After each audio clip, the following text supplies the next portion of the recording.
அத்தியாயம் 6. மைக்கேலை கோர்ட்டில் ஆஜர்படுத்தி சிறையில் அடைத்தனர். அவன் மீதான வழக்கு விசாரணை 1 வாரம் தள்ளி வைக்கப்பட்டிருந்தது.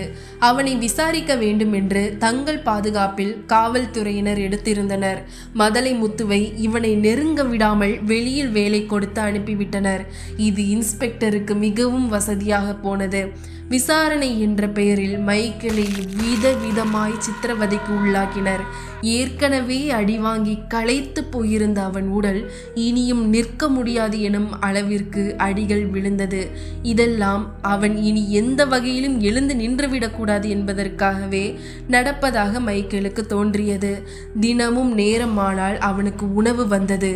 ஆனால் இரவு பகல் பார்க்காமல் அடி விழுந்து கொண்டே இருந்தது. என்னல ராயர் மவனே, கையெழுத்து போடுதியா? கையெழுத்து போட தெரியுமால உனக்கு? இன்ஸ்பெக்டர் கேட்டார். இவர் என்ன கையெழுத்து நம்மிடம் கேட்கிறார் என மைக்கேல் குழம்பினான். தாடையிலிருந்து இரத்தம் ஒழுகி கொண்டிருந்தது. வாயை மூடக்கூட முடியவில்லை. என்னவாக இருக்கும் என்பதாகவே பார்வையை வைத்துக்கொண்டு நிமிர்ந்து பார்த்தான். என்னல பார்க்க? இன்ஸ்பெக்டர் ஏளனமாக பார்த்தார். விவரம் தெரிஞ்சுதான் போடுவியோ? உன் ஆசையை ஏழை கெடுக்கணும். படித்து பார்த்தே போடு. வேணாம், நீ படிக்காத, நானே காட்டுதேன். முத்தப்ப ராயரின் மகனாகிய மைக்கேல் ஆகிய நான் 2 கிலோ ஹெராயின் கடத்தினேன். பணம் சம்பாதிக்கும் நோக்கில் இவ்வாறு செய்தேன். இதில் மாறனையும் பங்கு தருவதாக நானே பணத்தாசை காட்டி கூட்டி ஏற்படுத்தி கொண்டேன். இவை விவரங்கள் அனைத்தும் என் சுயநினைவுடன் அளிக்கப்பட்டது என ஒப்புதல் வாக்குமூலம் அளிக்கிறேன். இப்படிக்கு மைக்கேல். சந்தோஷமால? போடு. மொத்த சரக்கே 2 கிலோதான். அதிலும் நம்மிடம் 7 பொட்டலம் இருக்கிறது. 2 கூட்டாளிகளும் மாட்டவில்லை. பிறகு எப்படி இவ்வளவு சரக்கையும் எடுத்தார்? இல்லை, இது கண்டிப்பாக நம் சரக்கில்லை. வேறு ஏதோ வேலை நடக்கிறதா? மைக்கேல் யோசித்தான். என்னல யோசிக்கிற? உன் கூட்டாளிக்கிட்ட சிக்கினது வெறும் 100 கிராம் தான். அதுக்கெல்லாம் 2 பேரையும் உள்ளே போட்டால் 4 நாளில் வந்துடுவீங்க. அதான் இது நானே உனக்காக ரெடி பண்ணினேன். இப்போது ஆயுசுக்கும் உள்ளே போவியா? நீ மட்டும் இல்லைன்னா உங்கள் அப்பா பல்லு பிடுங்கின பாம்பில் வெறுங்கையாலே அடித்து தூக்கி போட்டுட்டு போயிடுவேன். என்கிட்டையால உன் பவுசை காட்டுதிய? பால்ராஜன்னு பேரை கேட்டா மொத்த ஊரும் அடங்கும். நீ என்னல சுண்டலி, நசுக்கிடுறேன் உன்னை. அவர் பேசிக்கொண்டே தன் பூட்ஸ் காலால் மைக்கேலின் கையை நசுக்கினார். மைக்கேலுக்கு வலி உயிர் போனது. ஆரம்பத்தில் பொறுத்து பார்த்தான். பின்பு வலி தாங்காமல் அம்மா என கத்தினான். ஏற்கனவே அதிகம் அடி வாங்கி இருந்ததால் அவன் குரல் ஈனஸ்வரத்தில் மட்டுமே ஒலித்தது. ஐயோ, வலிக்குதால? கையெழுத்து போடுற வரைக்குமாச்சும் கை வேணும்ல? போடல. ஃபைலை தூக்கி மைக்கேலின் முன்னால் போட்டார். அடி வாங்க இனி தெம்பில்லை என்னும் நிலைக்கு வந்திருந்த மைக்கேல் வேறு வழி இல்லாமல் கையெழுத்து போட்டான். அவ்வளவுதான். குற்றத்தை ஒற்றுக்கொண்டதாக கையெழுத்து போட்டாகிவிட்டது. இனி 2 வருஷம் களியும் கம்பியுமாக வாழ்க்கை நகரப்போகிறது என மைக்கேல் நினைக்கும் போதே ஒரு பயம் வந்தது. அப்பா இருக்கும் தைரியத்தில் கொஞ்சம் அதிகமாகத்தான் ஆடிவிட்டோமோ என நினைத்தான். நாளை தன் வழக்கு விசாரணை வருகிறது. குற்றம் நிரூபிக்கப்பட்டால் அவ்வளவுதான். இனி யோசித்து ஒன்றும் பயனில்லை. மைக்கேலுக்கு மனதில் 1000 எண்ணங்கள் ஓடியது. அவன் இரவு முழுவதும் தூங்காமல் இருந்தான். அதிகாலையில் அவனுக்கு பொருந்துமாறு சட்டையும் லுங்கியும் வந்தது. வேறு ஏதாவது கைதியின் உடையாக இருக்கக்கூடும். முகத்தில் இருந்த இரத்தக்கரையெல்லாம் போக அவனை குளிக்க வைத்து புது உடைகள் அணிய வைத்தனர். காயமெல்லாம் ஏதுன்னு கேட்டால் வழுக்கி விழுந்ததுன்னு சொல்லணும். ஜட்ஜையா முன்னாடி கை கட்டி நிற்கணும். வேற ஏதாவது பேசுன மறுபடியும் வழுக்கி விழ வேண்டியதாக இருக்கும். ஏட்டு ஒருவர் வந்து சொல்லிவிட்டு போனார். என்னல, மாப்பிள்ள ரெடியா? இன்ஸ்பெக்டர் உள்ளே வந்தவுடன் மைக்கேலை விசாரித்தார். தான் ஜெயித்து விட்டோம், இனி மொத்த ஊரும் தன் கைக்குள் தான் என நினைக்கவே அவருக்கு இருமாப்பு உருவானது. மைக்கேலுக்கு கைகளில் விலங்கிட்டு ஜீப்பில் ஏற்றினார். பழைய சட்டை ஒன்றும் அழுக்கு லுங்கியுமாக பார்க்கவே பரிதாபமாக நின்றான். மைக்கேலுடன் இன்னொரு கைதியும் ஏற்றி கொண்டனர். அடுத்த 1 மணி நேரத்தில் ஜீப் கோர்ட்டை அடைந்தது. இன்னொரு ஜீப்பில் மாறன் வந்து இறங்கினான். மாறனுக்கு மைக்கேலைப் போலவே அழுக்கு சட்டை லுங்கியும் மாட்டிவிடப்பட்டிருந்தது. அவனுக்கும் என்ன பேச வேண்டும் என்பதை சொல்லிக் கொடுத்துதான் கூட்டி வந்திருப்பார்கள் என மைக்கேல் நினைத்தான். மாறன் மைக்கேலின் முகத்தை பார்க்கவே முடியாமல் தலையை தொங்க போட்டிருந்தான். மாறனை பார்த்ததும் பேச்சியம்மாள் கண்ணீருடன் ஓடி வந்தாள். ஏ ராசா, உன்னை திருத்துறதா நினைச்சுவோ வாழ்க்கையை நானே பால் பண்ணிட்டேனே. இந்த பாவிக்கு இந்த சென்மத்துல மன்னிப்பே இல்லப்பு என மாறனை தழுவிக்கொண்டு அழுதாள். மாறனுக்கும் தன் தாய் அழுவதை பார்த்து கண்ணீர் வந்தது. ராயரின் காரும் நீதிமன்ற வளாகத்தினுள் நுழைந்தது. ராயர் வக்கீல்களுடன் மைக்கேலை பார்த்து நடந்து வந்தார். மைக்கேலுக்கு அவரின் முகத்தை பார்க்க கூட திராணி இல்லாமல் தலை குனிந்து நின்றான். ராயரே அவன் அருகில் வந்து அவன் தலையை தொட்டு தூக்கினார். மைக்கேலுக்கு கண்ணீர் வந்தது. குலுங்கி குலுங்கி அழ ஆரம்பித்தான். ராயர் திரும்பி வக்கீலை பார்த்தார். இன்ஸ்பெக்டர், என் கட்சிக்காரர் அவர் அப்பா கூட தனியாக பேசணுமா, கொஞ்சம் அலோவ் பண்ணுங்க என வக்கீல் கேட்டார். ஏன் முன்னாடியே பேசுங்க என கூறிய இன்ஸ்பெக்டர் பக்கத்தில் வந்து நின்று கொண்டார். நீங்கள் ஏதாவது பேசணும்னா அப்படி போய் பேசிட்டு வாங்க என்று பேச்சி அம்மாவையும் மாறனையும் பார்த்து கூறினார். ராயரை அவமானப்படுத்தியதாய் நினைத்து ஏளனமாக பார்த்தார். ராயர் அவரை ஏறிட்டு பார்த்து மைக்கேலை திரும்பி பார்த்து கொண்டார். மைக்கேலு, நீ ஆம்பளடா, எதுக்கும் கலங்காத. என்ன வந்தாலும் நான் உன்னை விட்டுற மாட்டேன். தைரியமாக இருக்கணும் என்ன? மைக்கேல் கண்களை துடைத்து கொண்டு தலையை ஆட்டினான். வக்கீல் வந்து உள்ளே என்ன நடக்கும் எனவும் என்னென்ன சொல்ல வேண்டும் என்றும் அவனுக்கு எடுத்து சொன்னார். மைக்கேல் அவர் சொல்வதை கவனமாக கேட்டுக்கொண்டான். இன்னும் 1-2 மணி நேரத்தில் அவன் வாழ்க்கையே மாறப்போகிறது. எனினும் இப்போது ராயரை பார்த்தது அவனுக்கு கொஞ்சம் ஆறுதலாக இருந்தது. போதும் போதும், ஹியரிங் ஆரம்பிச்சிருவாங்க. உங்கள் அப்பா அம்மாவன் பாசத்தையெல்லாம் சென்ட்ரல் ஜெயிலில் மொத்தமாக காட்டிக்கிடலாம். நகருங்க. இன்ஸ்பெக்டர் மைக்கேலை நெட்டி தள்ளினார். மைக்கேல் ராயரை திரும்பி திரும்பி பார்த்தபடியே குற்ற உணர்ச்சி நீங்காதவனாய் நடந்தான். Michael, Michael, Michael. அவன் பெயர் சம்பிரதாயமாக 3 முறை அழைக்கப்பட்டது. நீதிபதிக்கு வணக்கம் வைத்தவாறு கையை கட்டி கொண்டு நின்றான். வழக்கமான சத்தியம் வாங்கும் நடைமுறைகள் தொடர்ந்தது. பைபிளின் மீது கை வைத்து, நான் சொல்வதெல்லாம் உண்மை, உண்மையை தவிர வேறொன்றும் இல்லை என கூறி தலையை மறுபடியும் குனிந்து கொண்டான். நீதிபதி தலை நிமிர்ந்து அவனை பார்த்தார். நீதான் மைக்கேலா என கேட்டார். ஆமாங்கய்யா, மைக்கேல் பணிவுடன் பதில் கூறினான். உன் பேரில் சாட்டப்பட்ட குற்றம் என்னன்னு தெரியுமா? போதைப் பொருள் கடத்தினியா? இல்லைங்கய்யா என மைக்கேல் கூறியவுடன் நீதிபதியின் நெற்றி சுருங்கியது. என்ன என்பது போல் இன்ஸ்பெக்டரை பார்த்தார். இன்ஸ்பெக்டருக்கு பதற்றமானது. ஏதோ பேச வாயெடுத்தவர் நீதிபதி அனுமதி தராமல் யாராவது பேசினால் நீதிமன்ற அவமதிப்பாகும் என நினைத்து தலையை குனிந்து கொண்டார். நீ கடத்தலைன்னா எதுக்கு ஒப்புதல் வாக்குமூலத்தில் கையெழுத்து போட்ட? உன்னை யாராவது மிரட்டி கையெழுத்து போட சொன்னாங்களா? இன்ஸ்பெக்டர் தாயா ஏதோ காகிதத்தில் கையெழுத்து கேட்டாரு, போடலன்னு சொன்னதுக்கு அடிச்சாருங்கய்யா. மைக்கேல் நீதிபதியிடமே தன் காயங்களை காட்டினான். வக்கீல் என்னவெல்லாம் சொல்லி கொடுத்து அனுப்பினாரோ அதை எதுவும் பிசகாமல் அப்படியே செய்தான். கடம் நீதிபதி அவர்களே, குற்றவாளி வழக்கை திசை திருப்ப பார்க்கிறார், அரசு வக்கீல் குறுக்கிட்டார். குற்றம் நிரூபிக்கப்பட்டாதான் குற்றவாளி, அதுக்கு முன்னாடி குற்றம் சாட்டப்பட்டவர் தான். சாட்சி இருக்கா என கேட்டார் நீதிபதி. இருக்கையா, இவரோட கூட்டாளி மாறன் ஒருத்தரையும் விசாரிக்க அனுமதிக்கணும். நீதிபதியின் அனுமதி பெற்று மாறன் மாறன் மாறன் என 3 முறை அழைத்தார். ஏட்டு மதலை முத்து மாறனை அழைத்து வந்தார். மைக்கேல் மக்களோடு அமர்ந்திருக்கும் தன் தந்தையையே அடிக்கடி பார்த்து கொண்டிருந்தான். இவ்வளவு தூரம் தன்னால் அவருக்கு அவமானம் ஏற்பட்டு விட்டது என்ற குற்ற உணர்ச்சியே அவனை குத்தி கொண்டிருந்தது. மாறனையும் பார்த்தான். மாறனையும் குற்றம் சாட்ட முடியாது. நடப்பது நடக்கட்டும் என்பது போல மைக்கேல் நின்றிருந்தான். மாறனிடமும் வழக்கமான விசாரணை தொடங்கியது. மைக்கேலை போன்றே மாறனிடமும் சத்தியம் வாங்கினார்கள். மாறன் கையை கட்டி கொண்டு நின்று கொண்டான். அரசு தரப்பு வக்கீல் தன் கோட்டை சரி செய்து கொண்டு அவனிடம் வந்தார். ஹெராயின் கடத்தினீங்களா மாறன்? ஆமாங்கய்யா.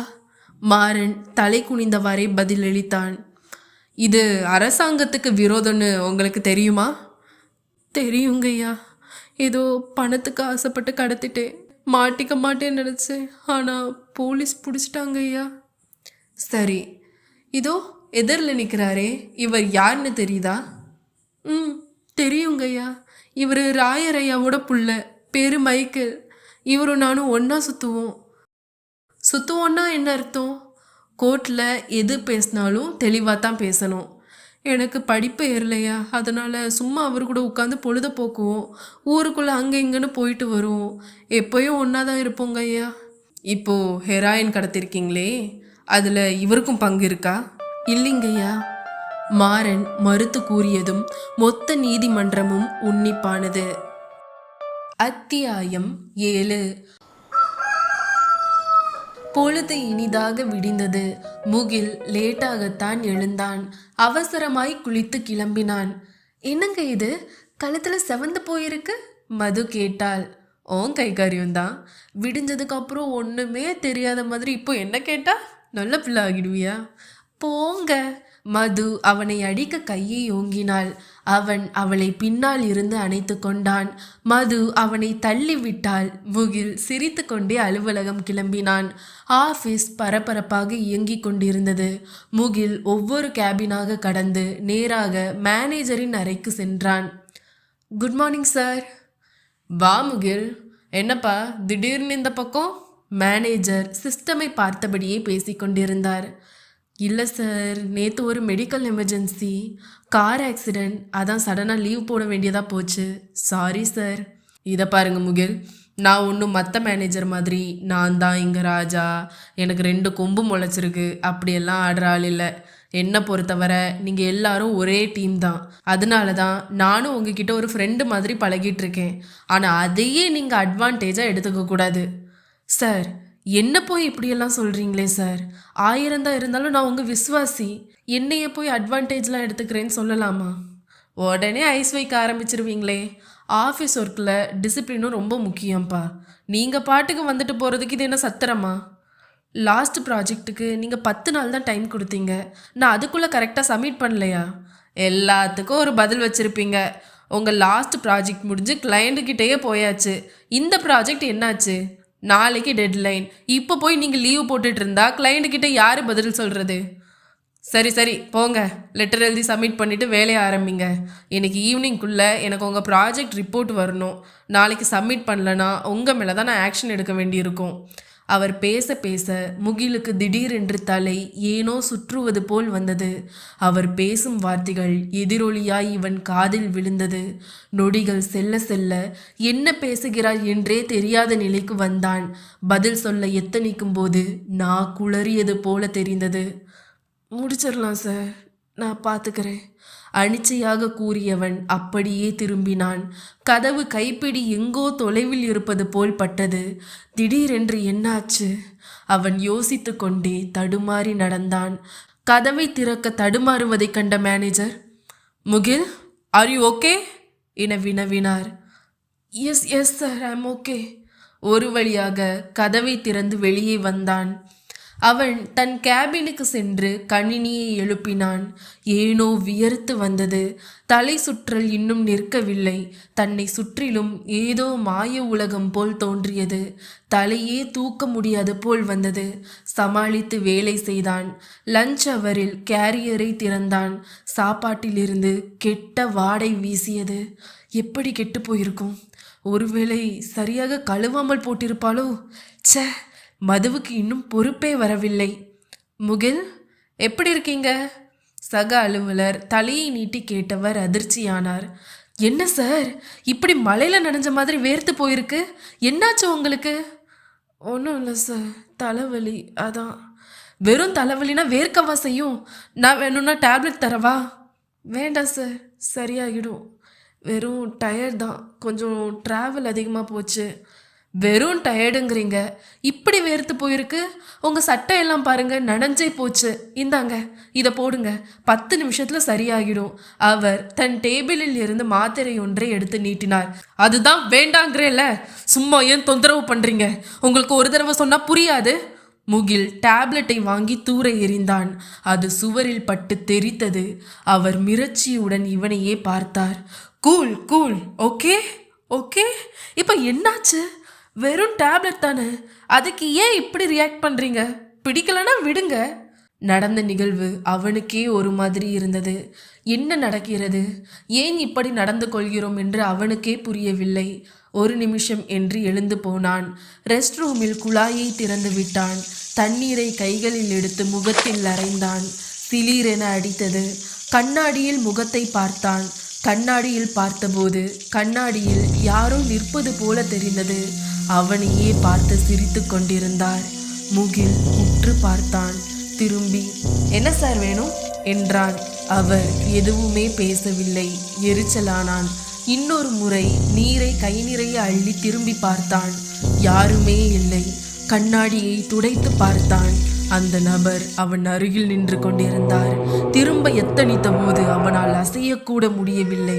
அந்த மர்ம மனிதன் தன் கைகளால் முகிலின் கழுத்தை நெரிக்க தொடங்கினான். முகில் கத்த நினைத்து வாயை திறந்தான். என்பது தவிர சத்தம் எதுவும் வரவில்லை.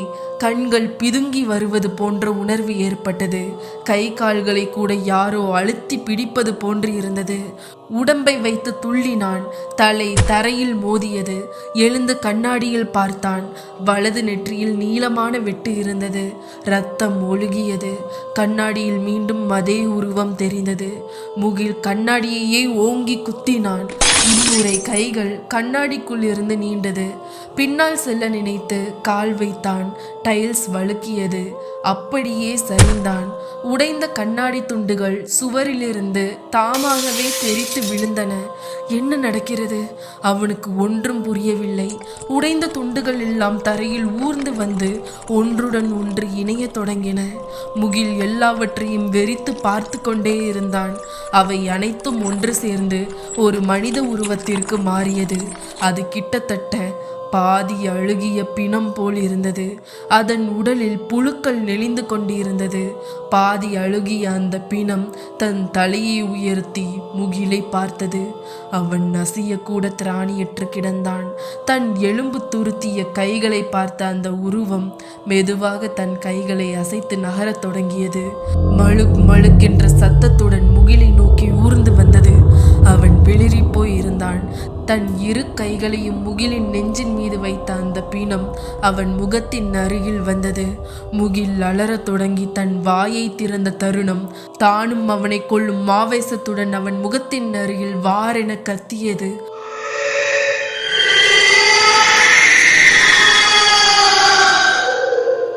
புழுக்கள் அறையெங்கும் சிதறின. முகில் தன் முழு பலத்தையும் சேர்த்து அதை தள்ளிவிட முயன்றான். அதன் அடியில் கிட்டத்தட்ட ஒரு கரும்பு சக்கை போல் மாட்டிக்கொண்டிருந்தான். பெருங்குரல் எடுத்து ஓவென அலறினான். டக்கென ரெஸ்ட் ரூம் கதவு திறக்கப்பட்டது. ஆபீஸ் முழுவதும் அவன் குரல் கேட்டு அங்கு குழுமி இருந்தது. முகிலின் நிலையை பார்த்து அனைவரும் வறண்டு போய் நின்றனர். முகில் அறையின் ஒரு மூலையில் குழந்தையைப் போல் கை கால் குறுக்கி கிடந்தான். நெற்றியில் இருந்து வழிந்த இரத்தம் சட்டையை முழுவதுமாக நனைத்து இருந்தது. கழிவறை நீர் வழிந்து அவன் அருகில் சொத சொதவென இருந்தது.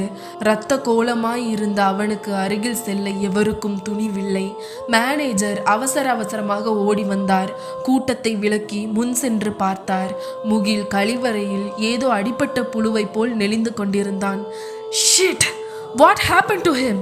அவன் பக்கத்தில் போய் பார்த்தார். கண்ணாடி கண்ணாடி என்றவாறே மயங்கி போனான். கண்ணாடி புதிது போல பளிச்சிட்டது. முகில், என்ன கண்ணாடியில? அங்க ஒன்றும் இல்லையே, என்னாச்சு உங்களுக்கு? அவனை உலுக்கினார். முழுதும் நினைவே இன்றி சரிந்து கிடந்தான். ஆம்புலன்ஸிற்கு கால் செய்தார்கள். மதுவிற்கு தகவல் சொன்னார்கள். அடுத்த 15 நிமிடத்தில் முகில் ஆம்புலன்ஸில் கிடத்தப்பட்டிருந்தான். முழு அலுவலகமும் அவனையே மிரட்சியுடன் பார்த்து கொண்டிருந்தது. அத்தியாயம் 8. மாறனின் ஒரு பதிலால் வழக்கே திசை திரும்பும் நிலைக்கு ஆகியிருந்தது. மைக்கேல் தன் கண்களையே நம்ப முடியாமல் ஆச்சரியத்தில் உறைந்து போயிருந்தான். ராயரை தேடி பார்த்தான்.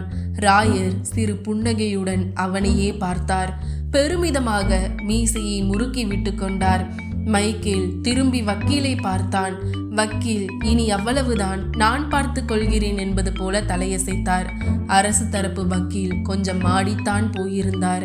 மாறனின் இந்த பதிலை அவர் துளியும் எதிர்பார்த்திருக்கவில்லை. கொஞ்சம் நல்லா யோசிச்சு சொல்லுங்க, இவருக்கு இதில் சம்பந்தம் இல்லையா? Objection my Lord. கூட்டாளியே இதில் சம்பந்தமில்லை என்று சொன்ன பிறகும் இப்படி கேள்வி கேட்பது அவரை குற்றவாளியாக்க முனைவது போலுள்ளது. கிராண்டட். வழக்கு முழுவதும் மைக்கேலுக்கு சாதகமாகி விட்டதாகவே தெரிந்தது.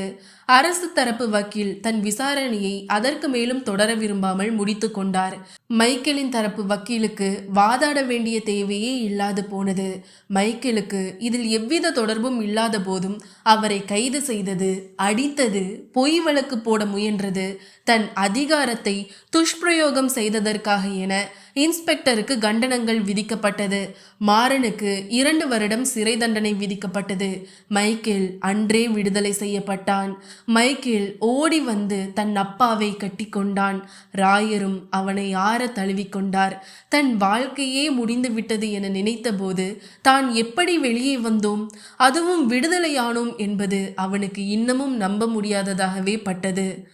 எப்படிப்பா என்னை வெளியே கொண்டு வந்தீங்க? நீ போட் எடுத்துட்டு போனது, யார் யார் உனக்கு கூட்டு, எல்லாம் எனக்கு தெரியும். ஆனால் இந்த பேச்சு அவனை நீ கூட்டிகிட்டு போவன்னு நான் எதிர்பார்க்கல.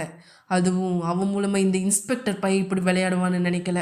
அதான் உன்னை பார்க்க ஸ்டேஷனில் வந்தப்ப இவன் கூட இருந்தப்ப அதிர்ச்சி ஆனேன். கார் எடுத்துகிட்டு நம்ம பயல்களோட நேராக பேச்சு வீட்டுக்கு போனேன். உன் ஏதாவது வாயை திறந்தான்னு தெரிஞ்சுது, கோர்ட்டுக்குள்ளேயே அறுத்து போட்டுருவேன்னு சொன்னேன். போக ஒரு 5 லட்சம் பணத்தையும் கொடுத்தேன். இதுக்கப்புறமும் அவன் பேசுவான்னு நீ நினைக்கிற? நான் வெளியே வருவேன்னு நானே நினைக்கலப்பா. முதல்ல வீட்டுக்கு போகலாம்ப்பா. ஆனால் மாறுன்னு நினச்சாதான் கவலையாக இருக்குது. அதெல்லாம் பார்க்காத, 2 வருஷம் தானே. வெளியே வந்த உடனே நாமளே மார்க்கெட்டுக்குள்ளே கடை வச்சு கொடுத்துடுவோம். லே, ஒரே குத்து, அந்த மைக்கேல் பையன் இனி இருக்கக்கூடாது. இன்ஸ்பெக்டர் ஒருவனுடன் பேரம் பேசி கொண்டிருந்தார். என்ன சார், சாட்சின்னு கூட்டியாந்துட்டு குத்த சொல்றியலே, அதுவும் கோர்ட்டுக்குள்ள? அதெல்லாம் உனக்கு என்னல, ஓ மேலே எந்த கேஸும் போடாம நான் பார்த்துக்கிடுதே. அப்பனும் புள்ளியும் நிரம்பவே ஆடிட்டானுவ. செல்லுக்குள்ளார முடிக்கலாம் தான் பொறுமையாக இருந்தேன். இனியும் விட்டு வச்சா அது எனக்கு நல்லதில்லை. எப்படியோ வெளியில் வந்துட்டானுவ. இனி அவனுங்க குறி நானாக தான் இருக்கும். அது உங்கள் பிரச்சனை சார். ஏதாவது சமாதானம் பேசிக்கிடுங்க. உங்கள் பேச்சை கேட்டுட்டு மைக்கில் குத்துனா ராயர் கையால் நாளில் சாவணும். இன்னைக்கு முடியல, நாளைக்கு ராயரை நானே முடிச்சிடுறேன். அதுக்கு பிறகு மொத்த தூத்துக்குடி என் கையில் தான்ல. என்ன இருந்தாலும் ராயர் மௌனங்க இல்லையா, அதான் கை வைக்க யோசிக்கிறேன். இன்னும் 10 நிமிடத்தில் இருவரும் கிளம்பி போய் விடுவார்கள். அவர்கள் சென்று விட்டால் பிறகு கண்டிப்பாக ராயர் ஏதாவது செய்வார். இல்லை என்றாலும் மைக்கேல் கண்டிப்பாக நம்மை விடமாட்டான். இனியும் பேசி கொண்டிருப்பது ஆபத்தையே வரவழைக்கும் என நினைத்த இன்ஸ்பெக்டர் கோபமானார். என்னல பேசிக்கிட்டே போற? இப்போ மட்டும் நீ போய் குத்தல, உன் பேரில் 8 கேஸ் இருக்கு. நானே உன்னை என்கவுண்டரில் முடிச்சிருவேன். நாளைக்கு பொழுது தாண்ட மாட்டேன். ஜீப்பில் கத்தி இருக்கு, ஒரே சொருகா குத்திட்டு ஓடு. உன்னைய துரத்துற மாதிரி வந்து நானே தப்பிக்க வைக்கிறேன். போல. இவரிடம் நன்றாக மாட்டிக்கொண்டதாக நினைத்து வேறு வழியின்றி அவன் ஜீப்பின் பின்பக்கம் மறைத்து வைக்கப்பட்டிருந்த கத்தியை எடுத்து கொண்டான். இன்ஸ்பெக்டர் அவனுக்கு கண்ணால் சைகை காட்டிக்கொண்டே ராயரிடம் பேச்சு கொடுத்தார். என்ன ராயரே, பிள்ளைய சொன்ன மாதிரியே வெளியில் கூட்டிகிட்டு வந்துட்டிய? தப்பு பண்ணுறவன் தான் உள்ளே போகணும். அவன் ஏன் போகணும் இன்ஸ்பெக்டர்? அதுதானே, நீர் என்ன தப்பு பண்ண பேச்சு வீட்டுக்குள்ளே போனியரு? ராயர் முறைத்தார். ஆனால் எதுவும் பேசவில்லை. இவன் கண்டிப்பாக ஏதோ திட்டத்துடன் தான் வந்திருக்கிறான். இவனை கவனிக்க வேண்டிய இடத்தில் வைத்து கவனித்து கொள்ளலாம் என நினைத்தார். மைக்கேலுக்கு கோபம் பொத்து கொண்டு வந்தது. மறுக்கா சொல்லுங்க சார், கேட்கல. மைக்கேல் கையை முறுக்கியபடி வந்தான். மைக்கேலு, நம்ம சேத்துல வச்சு பார்த்துக்கலாம்ல, பொறு. ராயர் மைக்கேலை கையமர்த்தினார். என்னல, அப்பனும் அவனும் பாசத்தில் பொங்குதியலோ? இது இன்னும் முடியலல. உங்களை ஒழிக்கிற வரைக்கும் நான் ஓய மாட்டேன். இன்ஸ்பெக்டர் தோற்று போன வழியில் பேசினார். அதுக்கு முதல்ல நீங்கள் இருக்கீங்களான்னு பார்க்கணும் சார். மைக்கேலுக்கு கோபம் வந்தது. ராயர் மைக்கேலை இது கோர்ட்டு மைக்கேல் என அடக்கினார். இனி அங்கிருந்தால் ஆபத்து. இருவரும் அடித்து கொண்டால் இன்ஸ்பெக்டர் அதை தனி கேஸாக எழுதுவான் என நினைத்து மைக்கேலை தன் கையோடு கூட்டிக் கொண்டு காருக்கு விரைந்தார். அப்போது திடீரென எங்கிருந்தோ ஓடி வந்த ஒருவன் மைக்கேலை கத்தியால் குத்த முயன்றான். ராயர் மைக்கேலை அணைத்து பிடித்திருந்ததால் கத்தி அவர் விழாவில் இறங்கியது. ஒரு சில வினாடிகளுக்குள் ராயரின் சட்டை முழுவதும் சிவப்பானது. அப்பா! மைக்கேல் சரிந்த ராயரை பிடித்தான். இன்ஸ்பெக்டர் ஒரு நொடியில் சுதாரித்தார். காரியம் முடிந்து விட்டது, இனி இவன் இருந்தால் லாபத்து என தன் திட்டத்தின் அடுத்த பகுதியை செயல்படுத்தினார். துப்பாக்கியை எடுத்து குத்தி அவனை சுட்டார். குண்டு அவன் கையில் பாய்ந்தது. அவனுக்கு ஆரம்பத்தில் இருந்தே இன்ஸ்பெக்டரை நம்பலாமா வேண்டாமா என்ற குழப்பம் இருந்தது. கடைசி நேரத்தில் தன்னை சிக்க வைத்த வெறியில் வேறு இருந்தான். இன்ஸ்பெக்டர் தன் பக்கமே திரும்பியது அவனை மேலும் தூண்டிவிட்டார் போல ஆனது. இன்ஸ்பெக்டரை ஒரு நொடி ஆத்திரத்தில் பார்த்தபடியே கத்தியுடன் இன்ஸ்பெக்டரின் மேல் பாய்ந்தான். இம்முறை சுட்ட குண்டு அவன் அருகில் இருந்ததால் சரியாக அவன் மார்பில் துளைத்த அதே நொடி அவன் கையில் இருந்த கத்தி இன்ஸ்பெக்டரின் கழுத்தில் இறங்கி இருந்தது. கோர்ட் வளாகமே கலோபரமாகி இருந்தது. மைக்கேலின் மடியில் கிடந்த ராயருக்கு லேசாக மூச்சு மட்டும் வந்தது. இன்ஸ்பெக்டரும் அவனும் இரத்த வெள்ளத்தில் கிடந்தனர். அவர்கள் இருவரையும் புகைப்படக்காரர்கள், வக்கீல்கள் என அங்கிருந்த அனைவரும் சூழ்ந்து கொண்டனர். ராயரை ஒருவரும் கவனிக்கவில்லை. மைக்கேல் ராயரை தன் நெஞ்சில் சாய்த்து படுக்க வைத்தான். ராயரின் நெஞ்சில் காது வைத்து பார்த்த மைக்கேல், அப்பாவுக்கு உயிர் இருக்கு, அவரை காப்பாத்துங்க என கத்தினான். நீதிமன்ற வளாகத்தினுள் அவசர உதவிக்கென நின்றிருந்த ஆம்புலன்ஸ் ராயரை அள்ளிக்கொண்டு மருத்துவமனைக்கு விரைந்தது. அடுத்த 10வது நிமிடத்தில் அரசு மருத்துவமனை வாசலை அடைந்தது. அவசர சிகிச்சை பிரிவில் அனுமதிக்கப்பட்டு உடனடியாக அறுவை சிகிச்சை செய்ய ஆயத்தமாகினர். மைக்கேல் கண்ணாடியின் வழியாக தன் தந்தையையே கவலையுடன் பார்த்து கொண்டிருந்தான். 10 நிமிடத்திற்கு ஒரு தரம் உள்ளே டாக்டரோ அல்லது நர்ஸோ போவதும் வருவதுமாக இருந்தனர். ராயருக்கு குத்துப்பட்டு விட்டது எனும் செய்தி கேட்ட மாத்திரத்தில் அவன் ஊர் முழுவதும் மருத்துவமனை வளாகத்தினுள் திரண்டிருந்தது. மைக்கேலுக்கு இப்போதுதான் எல்லாம் சரியாகி வருவதாகி தோன்றி கொண்டிருந்த சமயம் ஒரே நொடியில் இப்படி மாறும் என்று அவன் நினைக்கவே இல்லை. சட்டையெல்லாம் அவன் அப்பாவின் இரத்தக்கரை படிந்திருந்தது. சட்டையை தொட்டு தொட்டு பார்த்தபடி மைக்கேல் குலுங்கி குலுங்கி அழுதான். தன் தோலை யாரோ பரிவுடன் தட்டி கொடுப்பது போன்ற உணர்வு ஏற்பட்டது. மைக்கேல் தலை நிமிர்ந்து பார்க்கும்போது அங்கே ஃபாதர் ஜெரால்ட் கனிவுடன் அவனையே பார்த்து கொண்டிருந்தார். மைக்கேல் செய்வதறியாது கலங்கி ஃபாதரையே கட்டிப்பிடித்து கொண்டு அழ ஆரம்பித்தான். கவலைப்படாத மைக்கேல், ராயருக்கு எதுவும் ஆகாது. கர்த்தர் சோதிப்பார், ஆனால் கைவிட மாட்டார். இங்க மைக்கேல் யாரு? பேஷண்ட் உங்க கூட பேசணும்னு சொல்றாரு. இப்போதான் ஸ்டிச்சஸ் போட்டிருக்கோம், அவரை ரொம்ப ஸ்ட்ரெயின் பண்ண விடாதீங்க. நர்ஸ் அழைத்தார். ஃபாதரும் மைக்கேலும் உள்ளே சென்றனர். ராயர் வயிற்றில் பெரிய கட்டுடன் படுத்திருந்தார். முகத்தில் ஆக்சிஜன் முகமூடியை ராயர் கலட்டினார். அவர் பேசும் நிலைமையில் இல்லை. இருந்தாலும் பேசியே தீர வேண்டும் என்று முயற்சி செய்தார். மைக்கேலை கையசைத்து அவரின் அருகில் வருமாறு அழைத்தார். அப்பா. மைக்கேல் அவர் அருகில் போனான். ராயரின் கையை ஆதரவாக பிடித்து கொண்டான். இருவரின் கண்களிலும் கண்ணீர் வழிந்தது. மைக்கேல் தன் கண்களை துடைத்து கொண்டான். ராயரின் அருகில் குனிந்தான். ராயர் தன் உடலில் மிச்சம் இருக்கும் பலத்தை எல்லாம் கூட்டி பேசத் தொடங்கினார். மைக்கேலு, நான் பொழைக்க மாட்டேன்ப்பா. நம்ம ஊரின் ஜனங்களையும் இனி நீதான்ப்பா பார்த்துக்கணும். அப்படியெல்லாம் பேசாதீங்கப்பா, நீங்கள் இன்னும் ஒரே வாரத்தில் பழையபடி ஆகிடுவீங்க. இல்லை மைக்கேலு, நான் பொழைக்க மாட்டேன். உன்னை இன்னைக்கு வரைக்கும் நான் நல்லா தான் கவனிச்சிருக்கேன். ஓ மனசுக்கு ஒன்றுபடி ஏதாவது செஞ்சுருந்தா மனசில் வச்சுக்காதப்பா. அப்பா, நான் தான் உங்களுக்கு நல்ல பிள்ளையா நடந்துக்கல. நீங்கள் ஏன் அப்பாப்பா, உங்களுக்கு என்ன வெட்டி போடுற உரிமை கூட இருக்குது. இப்படியெல்லாம் பேசி என்ன நோகடிக்காதீங்க. நீ பேசின வார்த்தையே ரொம்ப நிறைவாக இருக்குப்பா. உன்கிட்ட இன்னொரு விஷயத்தையும் சொல்லணும்ப்பா. நீ நான் பெத்த புள்ள இல்லை. என்னப்பா சொல்கிறீங்க? மைக்கேலின் இதயமே வெடித்து விடும் போலானது. ஆமாம்ப்பா, நீ நான் பெத்தெடுத்த புள்ள இல்லை. நாங்கள் உன்னை தத்தெடுத்தோம். இந்த விஷயம் தெரிஞ்ச ஒரே ஆள் நம்ம ஃபாதர் ஐயா மட்டும்தான். அவர்கிட்ட உன்னை ஒப்படைக்கிறேன். அதோடு ராயரின் மூச்சும் அடங்கி விட்டிருந்தது. மைக்கேல் அப்பா என கதறி அழுதான். அத்தியாயம் 9. மது அழுது கொண்டே நின்றிருந்தாள். முகிலுக்கு நெற்றியில் 6 தையல்கள் போடப்பட்டிருந்தது. அவன் இன்னும் மயக்கத்தில்தான் இருந்தான். அலுவலகத்தில் வழுக்கி விழுந்ததாக கூறினார்கள். ஒரு வாரம் லீவ் எடுத்துக்கொண்டு வர சொன்னார்கள். முகில் கட்டிலில் கிடத்தப்பட்டிருந்தான். நிஷாவை தூக்கி கொண்டு மது வெளியே சென்றாள்.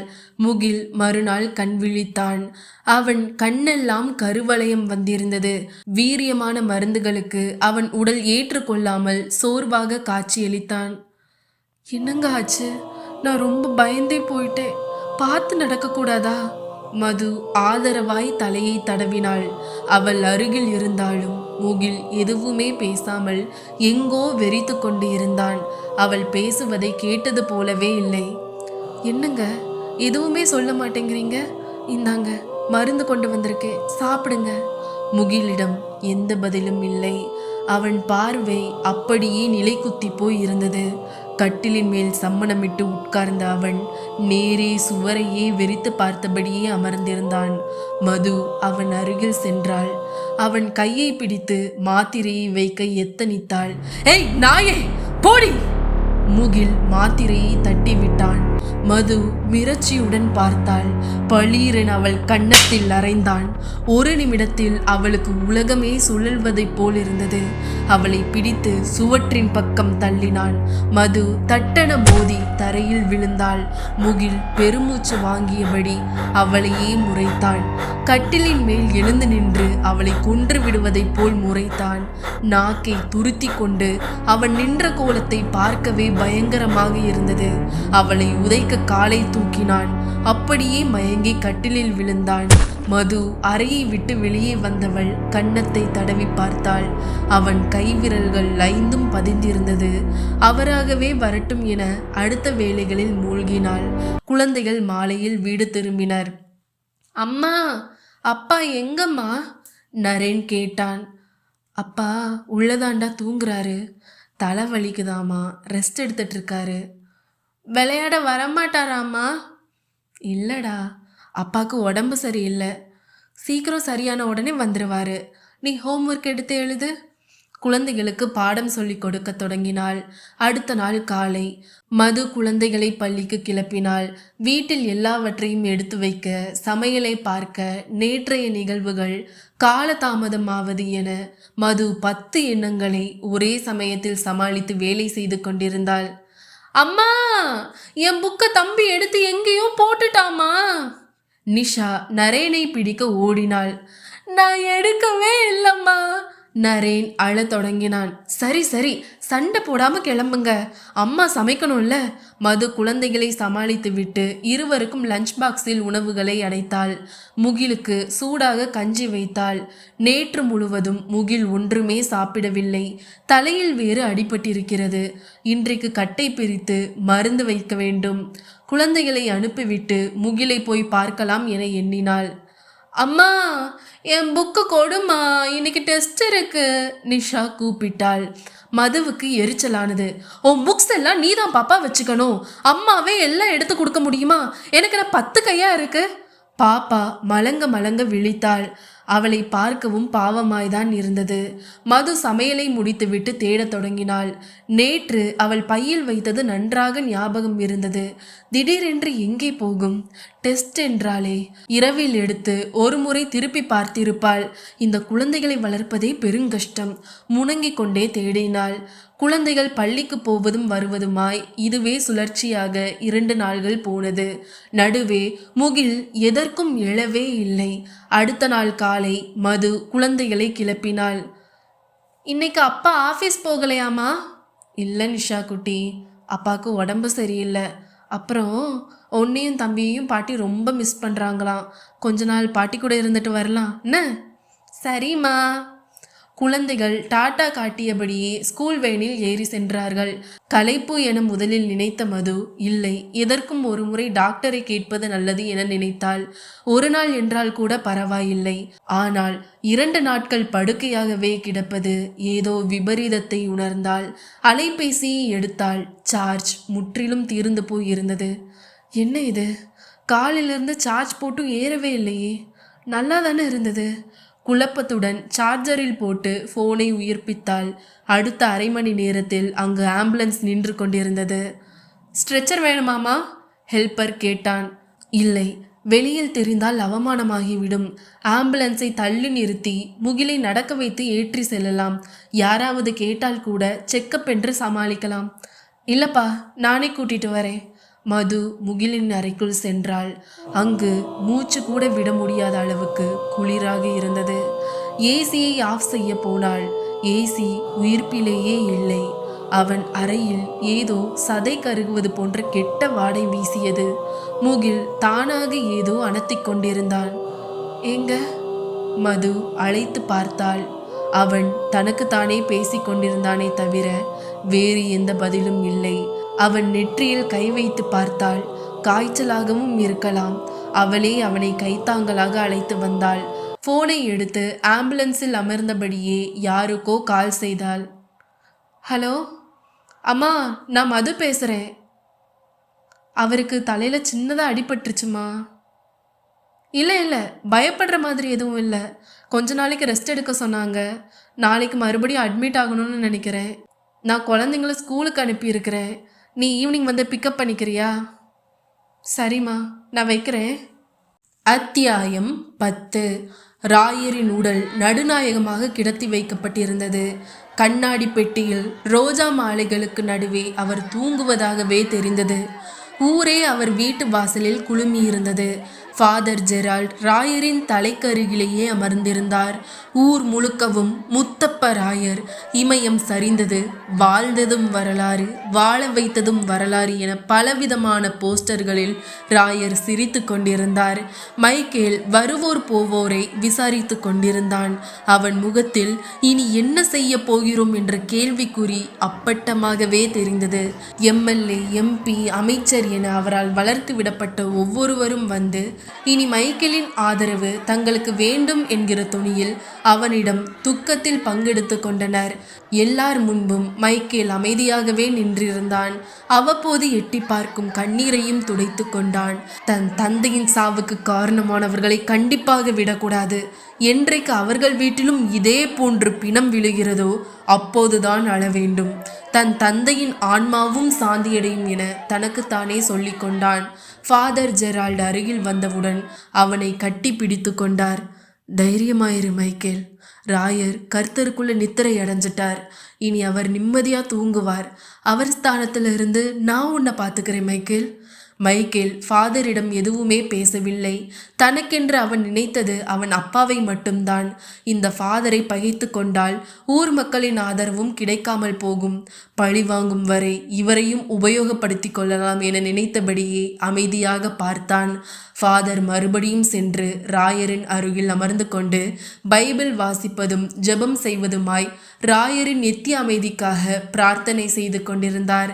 வெள்ளை சட்டை, காக்கி பேண்ட்டுமாய் மதலை முத்துவும் கையில் ஒரு மாலையோடு வந்தார். ராயரின் மேல் மாலையை கிடத்தி கண்களை மூடி மரியாதை செலுத்தினார். மைக்கேலின் அருகில் வந்து அவன் கையை பிடித்து கொண்டார். ஐயா மட்டும் இல்லைன்னா நானும் கடலில் மீன் வளர்ந்து எங்கள் அப்பனோட சுற்றிட்டு இருந்திருப்பேன். இன்னைக்கு என் புள்ள குட்டியெல்லாம் 3 வேளை ஒழுங்காக சோறு திங்குது. எனக்கு ஒரு கௌரவமான உத்தியோகம் பார்த்துட்ருக்கேன்னா அது உங்கள் அப்பா போட்டு பிச்சை. ஊருக்கெல்லாம் காசு பணத்தை அள்ளி அள்ளி கொடுத்த மனுஷன் தான் பிள்ளைக்கு என்ன செய்ய போகிறாருன்னு எல்லாரும் எதிர்பார்த்தப்ப தான் உசிரியை கொடுத்து காப்பாற்றிட்டு போயிட்டாரே என்று அழுதார். என்ன சொல்றிய? ஆமாப்பா, அந்த இன்ஸ்பெக்டர் உசுருக்கு தான் குறி வச்சான். ஆனால் ராயரு குறுக்க வந்து குத்த அவர் வாங்கிட்டாரு. உன் மேலே உசிரையே வச்சிருந்தவர் இன்னைக்கு அந்த உசிரையே உனக்கு கொடுத்துட்டாருன்னு நினைக்கும்போது என் நெஞ்சே அடைக்குதுப்பா. மைக்கேல் தன் தந்தையின் மேல் ஓடி சென்று அப்பா என கதறி அழுதான். தன்னை பெறக்கூட இல்லை என்றாலும் தனக்காக உயிரையே கொடுத்த ஒரு ஜீவன் அவரை இறுதி வரை நன்றாக பார்த்து கொள்ளவில்லை என்னும் துக்கம் மைக்கேலின் நெஞ்சையே உலுக்கியது. ஃபாதர் ஓடி வந்து மைக்கேலை பிடித்து கொண்டார். அப்போது மைக்கேல் நிஜமாகவே அழுதான். ஃபாதர் எல்லாவற்றிலும் முன்னின்று செய்தார். மைக்கேலை சுடுகாட்டிற்கு அழைத்தும் வர மறுத்து விட்டான். ராயரை எடுத்து சென்ற பிறகு அதே இடத்தில் உட்கார்ந்து அழுது கொண்டே இருந்தான். அவர்களுக்கு உறவு என்று சொல்லிக்கொள்ள யாரும் இல்லை. இதுநாள் வரை ஒருவரும் வந்து பார்க்கவும் இல்லை. ராயருக்கு எல்லாமே இந்த ஊர் மக்கள்தான். தன் கடமைகள் முடிந்ததென ராயரின் உடல் எரியூட்டிய பின்னர் கலைந்து சென்ற கூட்டம் அப்படியே போனது. மைக்கேல் சுவற்றின் ஓரம் சாய்ந்து கிடந்தவன் அப்படியே தூங்கினான். அந்த இடத்தில் உள்ளத்தை விட்டு அசையக்கூட இல்லை. தன்னாலேயே அவரின் உயிர் போனது. அவன் உள்ளத்தை அரித்தது. அதிலும் தான் ராயரின் மகனே இல்லை என்பது அவரின் வாயாலேயே வந்ததும் அவன் நினைவையே பிறழ செய்தது. கதவை கூட பூட்டாமல் அவன் அப்படியே அசையாது கிடந்தான். மறுநாள் காலை வேலைக்காரி வந்தாள். வாசலில் பால் வைக்கப்பட்டிருந்தது. ராயர் இருந்தவரை காலிங் பெல்லை அழுத்த போனவள் கதவு திறந்தது கண்ணுற்று அவளே உள்ளே போனாள். ராயரின் படத்தின் கீழ் படுத்து கிடந்த மைக்கேலை பார்க்க பாவமாக இருந்தது. அவனை எழுப்பி தொந்தரவு செய்ய வேண்டாம், தூங்கட்டும், இரவு முழுவதும் விழித்து அழுதிருப்பான் என நினைத்தாள். அறை முழுவதும் வாடிய பூக்கள் இறைந்து கிடந்தது. துடைப்பம் எங்கே என தேடி எடுத்து அவளே அறையை பெருக்கினாள். சமையல் அறைக்கு சென்று இருந்ததை வைத்து குழம்பு ரசம் என வைத்தாள். தன் வேலை முடிந்து விட்டது. அப்படியே கிளம்பலாம் என நினைத்தவளுக்கு ஏனோ மனசு கேட்கவில்லை. மைக்கேலை பார்க்க பார்க்க பாவமாக இருந்தது. தனக்கென இருந்த ஒரே ஒரு உறவையும் தொலைத்துவிட்டு இன்று இப்படி கிடக்கிறானே என வருந்தினாள். சட்டென தன் மனதை மாற்றிக்கொண்டு உள்ளே சென்றாள். பாலை காய்ச்சி டீ போட்டு எடுத்துக்கொண்டு மைக்கேலை எழுப்பினாள். ஐயா, எழுந்துறீங்க, டீ கொண்டாந்திருக்கேன். ஐயா. மைக்கேலிடம் எந்த அசைவும் இல்லை. அவள் பயந்து போனாள். அவனை தொட்டு நன்றாக உலுக்கினாள். மைக்கேல் அரை மயக்கமாய் கண் விழித்தான். அவன் கண் இரண்டும் இரத்த சிவப்பில் சிவந்திருந்தது. ஒரு நிலையில் உட்காரக்கூட முடியாமல் தள்ளாடினான். நேற்று முழுவதும் எதுவும் சாப்பிடவும் இல்லை. அவன் உடலில் கொஞ்சம் பலம் கூட இல்லை எனும் நிலை வந்திருந்தது. அவளே மைக்கேலை சுவற்றில் சாய்த்து வைத்து அவன் கையில் டீயை கொடுத்து, இதை குடிங்கய்யா என்றாள். மைக்கேல் டீயை கையில் வாங்கி அதையே உற்று பார்த்து கொண்டிருந்தான். எதை பார்த்தாலும் அவனுக்கு ராயரின் முகம்தான் தெரிந்தது. டீயை கையில் வைத்து கொண்டே குலுங்கி குலுங்கி மறுபடியும் அழ ஆரம்பித்தான். அவள் மறுபடியும் பதறிப்போனாள். ஐயா, ஐயா, அழாதீங்க. அவர் காலம் முடிஞ்சது, அவர் போயிட்டாரு. ஆனா நல்ல மனுஷன். இருந்த வரைக்கும் ராசா மாதிரி வாழ்ந்து எல்லாருக்கும் அள்ளி அள்ளி கொடுத்த மனுஷன். என்ன, தாம் புள்ள கல்யாணத்தையாச்சும் பார்த்துருக்கலாம். அதுக்குள்ள அந்த பாலா போன விதி அவரையும் தூக்கிட்டு போயிருச்சு. ஊருக்குள்ள எத்தனையோ பையன் இருக்கான், அவனுக்கெல்லாம் வராத சாவு. சரி, ஆண்டவன் நல்லவங்கள தான் சீக்கிரம் கூப்பிட்டுருவான். என்ன செய்யறது? அவள் பேச்சை கேட்டுக்கொண்டே மைக்கேல் எங்கேயோ வெறித்து பார்த்தபடியே அமர்ந்திருந்தான். அவள் வார்த்தைகளை அவன் கவனித்ததாகவே படவில்லை. கையில் டீ சுட்டதும் அனிச்சையாய் அதை குடித்தான். வெறும் வயிற்றில் சூட்டுடன் அது இறங்கியதும் கொஞ்சம் மயக்க நிலை தெளிவதை போன்றிருந்தது. சரிங்கய்யா, சமைச்சு வச்சிருக்கேன், எடுத்து சாப்பிடுங்க. நாளைக்கு நான் மறுபடி வரேன் என்று சொல்லிவிட்டு கிளம்பினாள். ராயரின் படத்தை பார்த்து ஒரு தடவை கையெடுத்து கும்பிட்டு விட்டு சென்றாள். மைக்கேல் ஏதோ முடிவு செய்தவனாய் எழுந்தான். வீட்டின் ஒவ்வொரு மூலையிலும் ராயரே நிற்பது போலவும் பேசுவது போலவும் தெரிந்தது. அவர் ஆடிய ஊஞ்சல், வழக்கமாய் அமரும் நாற்காலி என அந்த வீடே அவரின் நினைவாலயமாக இருந்தது. உள்ளே சென்று பீரோவை திறந்தான். அவரின் உடைகள் அடுக்கி வைத்திருந்ததை தொட்டு தொட்டு பார்த்தான்.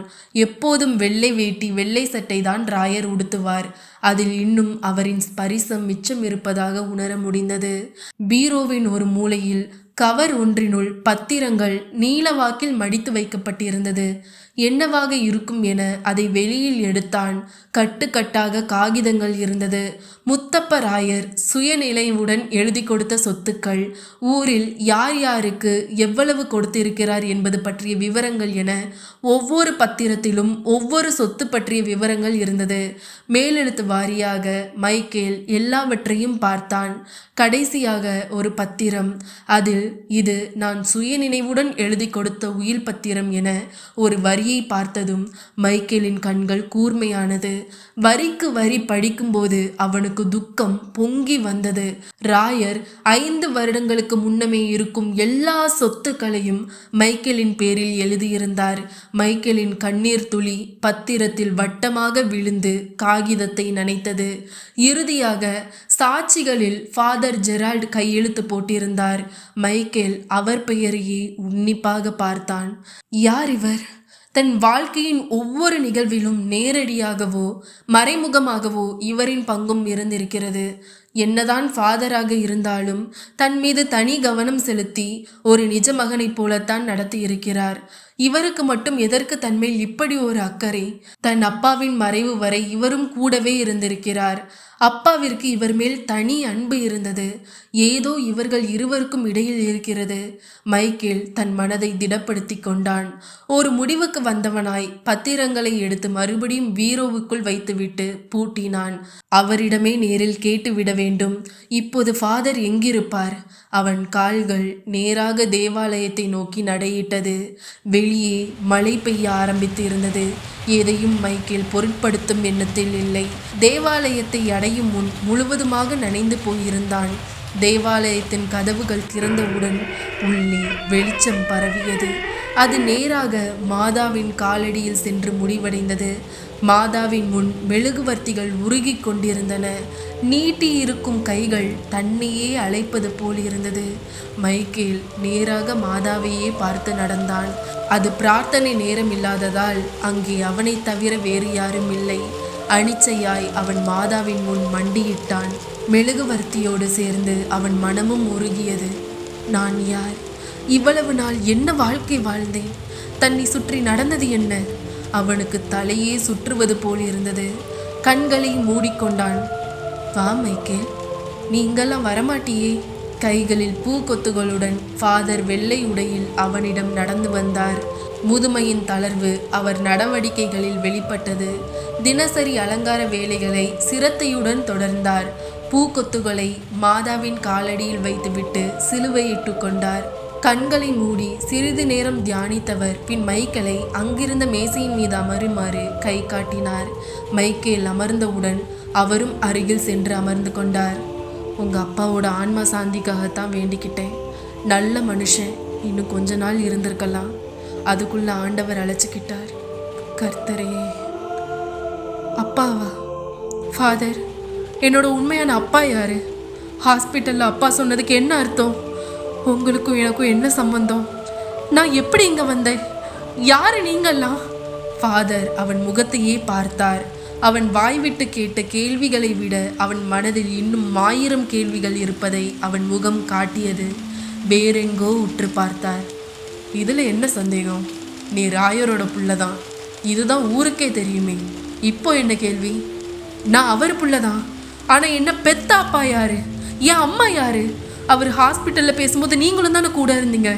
தயவு செஞ்சு சொல்லுங்க ஃபாதர், எனக்கு இப்போ தெரிஞ்சுக்கணும். நீங்கள் பொய் சொல்ல மாட்டீங்கன்னு தெரியும். இந்த புனிதமான இடத்துல நின்று கேட்குறேன். உன்னை பார்க்கும்போதே தெரிஞ்சுது நீ கேள்விகளோடு தான் வந்திருக்குன்னு. உங்களுக்கும் எனக்கும் என்ன சம்பந்தம்? என் வாழ்க்கையில் எல்லா இடத்துலையும் நீங்களும் இருந்திருக்கீங்க. எங்கள் அப்பா என்னை எவ்வளவு பிரியமாக வச்சுருந்தாரோ அதே அளவு அன்பு நீங்களும் என் மேலே வச்சுருக்கீங்க. என் வாழ்க்கையை பற்றி எனக்கே தெரியாமல் என்னால் வாழ முடியலை. தயவு செஞ்சு சொல்லுங்க ஃபாதர். ஃபாதர் பெருமூச்சு ஒன்றை உதிர்த்தார். வயதான அவர் நெற்றியில் சுருக்கங்கள் எட்டி பார்த்தது. மாதாவை பார்த்து மறுபடியும் கண்களை மூடிக்கொண்டார். ஒரு தீர்மானத்துக்கு வந்தவராய் மைக்கேலை திரும்பி பார்த்தார். நீ தெரிஞ்சிக்க வேண்டிய நேரம் வந்துருச்சு மைக்கேல். இடி இடித்தது. 2ஆம் பாகத்தின் இறுதியை எட்டிவிட்டோம். கதையை தொடர்ந்து கேட்க இப்பொழுதே வெத்தலைப்பாக்கு சேனலை சப்ஸ்கிரைப் பண்ணுங்க. உங்களுடைய கருத்துக்களை தெரிவிக்க கீழே இருக்கிற கமெண்ட் பாக்ஸில் உடனே கமெண்ட் பண்ணுங்க. நீங்கள் செய்கிற ஒவ்வொரு கமெண்ட், லைக், ஷேர் எல்லாமே மேலும் மேலும் பல கதைகளை அப்லோட் செய்ய என்னை ஊக்குவிக்கும். இதுவரைக்கும் என்னோட இணைந்திருந்ததற்கு நன்றி, வணக்கம். அடுத்த பாகத்தோட உங்களை விரைவில் சந்திக்கிறேன்.